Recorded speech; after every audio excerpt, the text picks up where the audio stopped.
Welcome knitters, this is Jana from Purl Together, and in this week's video we're going to talk about how to prepare for the upcoming Maakin for the MRI knit along. Cast on is January 1st through 4th, and I'm going to help you set yourself up for success, especially if this is your first Fair Isle project. So most of the knit along chatter will be over in the Purl Together Ravelry group, so head over there and we'll have conversations. I'll put links to all the tutorials. And I'll put a link to everything I'm going to tell you about. There'll be a link down below in the video description here. So, cast on is January 1st through 4th. You can cast on anytime you want after that as well, but that's where the parameters are. Those dates are where we will pick from for cast on prizes. So how that'll work is you'll cast on, you'll take a picture, and you'll post in the Ravelry group, and then we'll use a random number generator to choose prizes for those people that do that.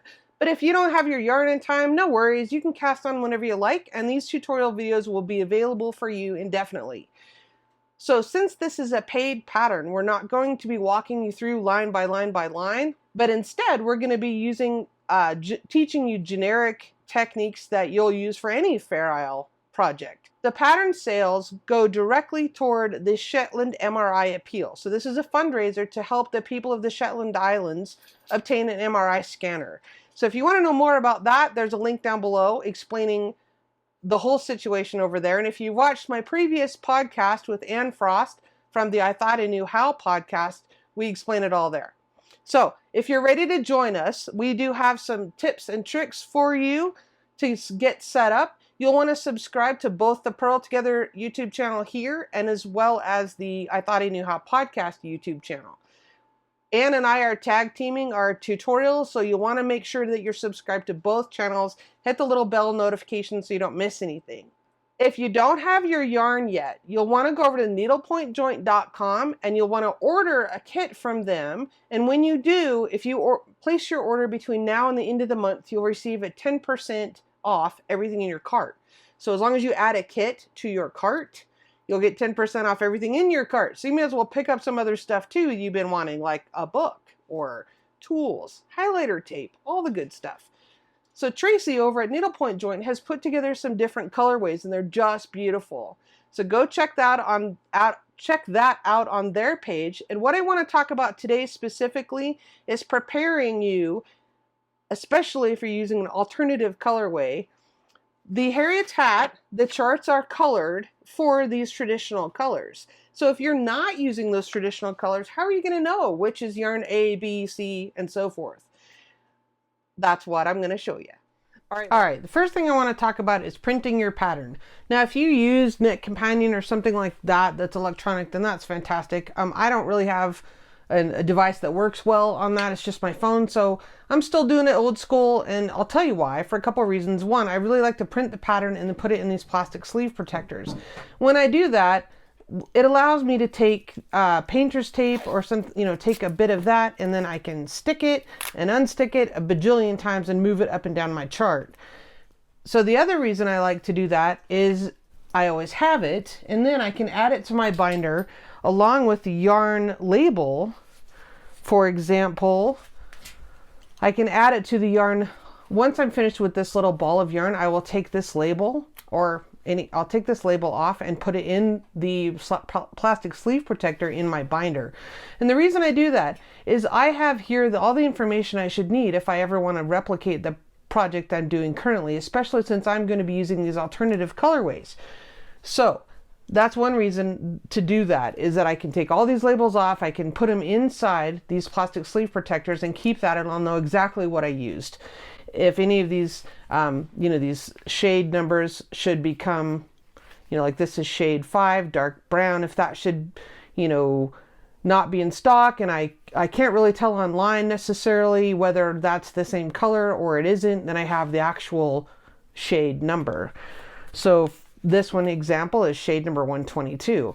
This is kind of a rust color, and maybe that's true to color on my screen online and maybe it isn't. So I've taken these little snippets here and taped them. I've also labeled this as yarn B. This one is yarn A for my chart. And I know that because the kits that were put together by Tracy at Needlepoint Joint, not only are they listed in order in the photographs on Needlepoint Joint's website where you have ABC, but she has also listed them by letter and name of color. So you'll be able to tell and label yours also. That's going to be super important if you're using an alternative colorway other than this, so that you can keep track on the chart. So if you'll notice here, if you're using Jamieson and Smith 2-ply jumper weight, that's what I'm using here. This is Jamieson's of Shetland, which is a different company. But yarn A, if you're using the traditional color, is shade 18. Well, I'm not, so yarn A for me is shade 5. So that's why I did this also, is make sure you label everything. Okay, now one thing that's come up in the group is the difference in shades. So if you look closely on my pattern for the headband, it could be a little bit difficult for you to differentiate between these blue shades, but if you look super closely, yarn B has some texture. It has these little hash marks or lines in that square. It might not show up very well on video, but it does show up when you print your pattern. If you have a hat pattern that does not have yarn B with the little texture marks in that box, then you just need to go and click the link from your email and re-download it. The people that are in charge of these things have been made aware of that it was a little bit difficult to tell in a previous version. So you want to just go re-download that. And if you have any problem with that, just push the contact button on the MRI Maakers website and let them know, and they'll get you sorted right away. So Billy and all the people over there are fantastic to work with, and they've been really, really helpful with everything. Okay, so what I want to show you here is how I am choosing. Now I'm covering up part of the pattern because I don't want people to be able to see it ahead of time. It is a paid pattern, and I'm just going to show you here how I do this. I use painter's tape, and if I was going to start on this chart, reading a chart from right to left as normal, I put my painter's tape above the row I'm working on. And the reason that I do that is when you take this off and you move up, you want to be able to see how things stack above them. I want to know that I've knit that first row, and now I'm going to have 3 blue squares above the first one. Okay, so 1, 2, 3 above that one, so it makes it look like a little, inverse triangle. So you want to take your washi tape or your painter's tape or your highlighter tape or whatever you're using and put it on the row above the row you're knitting on. And that's why, so you can see what has come before and how the colors will stack. So that's another reason to use tape. Now you can do that, you can move your rows, on Knit Companion or whatever it is you're doing. Just make sure that you're putting it above the row you're working on. Okay, again, it really is worth taking just a few minutes to label the balls of yarn you have, cut an inch off the outside edge and tape it on there just so you'll know what you used, especially if you're doing an alternative colorway. The other thing you could do if you don't want to save all of the labels and put them in your sheet protector is just take a little snippet of yarn and put it here next to yarn A, and then write the shade number of Jamieson's or whatever alternative yarn you used, A, B, C. You could tape your little yarn bit right next to this as well. So that's another idea. All right, the other thing I want to talk to you about is swatching, and perhaps that's the most important point of this entire video. You are definitely going to want to make a swatch. Knitting Fair Isle in the round is not the same as knitting back and forth. It's not the same as regular one color knitting in the round. So it's super important that you make a little cuff, a little piece that's knitted in the round, just as you would with the needles you intend to use, whether that's double points, magic loop, or however you're going to do it. It's super important that you knit your swatch in the round. So our good friend Anne Frost over at the I Thought I Knew How podcast, she has created a tutorial video of how you need to do your swatch. She's designed this little cuff pattern. It's super cute, but it's going to give you a good idea of what your gauge will be. So when I first did this, you can tell it's really cute. There's a little heart, and there's some dragons, Viking dragon ships on the side. When I first did this, I knitted about halfway up, and I was like, oh, that seems kind of wrong. And I measured my gauge, and it was not correct. So check your gauge, all right? The size of needles, there's 2 sizes listed on the pattern. You want to get gauged before you start this, or else your hat's going to not fit very well.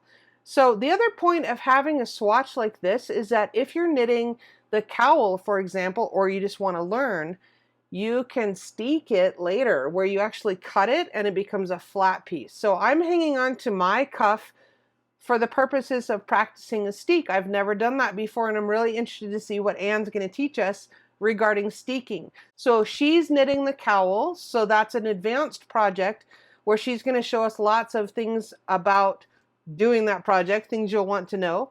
I'm doing the headband, which will require provisional cast on and a 3-needle bind off. So we'll be doing tutorials for all of these things, but you'll definitely want to swatch. So the link for the swatch tutorial is down below, where you can also download the pattern that I used that Anne designed for this. So definitely go and do that first. All right, I hope you found these tips helpful. Show us the yarn you've picked in the Ravelry group. We'd love to see the colorways that you've chosen. And if you'd like to support this channel, check out what I'm offering for pledge rewards at patreon.com/purl together. All right, I'm looking forward to cast on January 1st. Thanks for watching.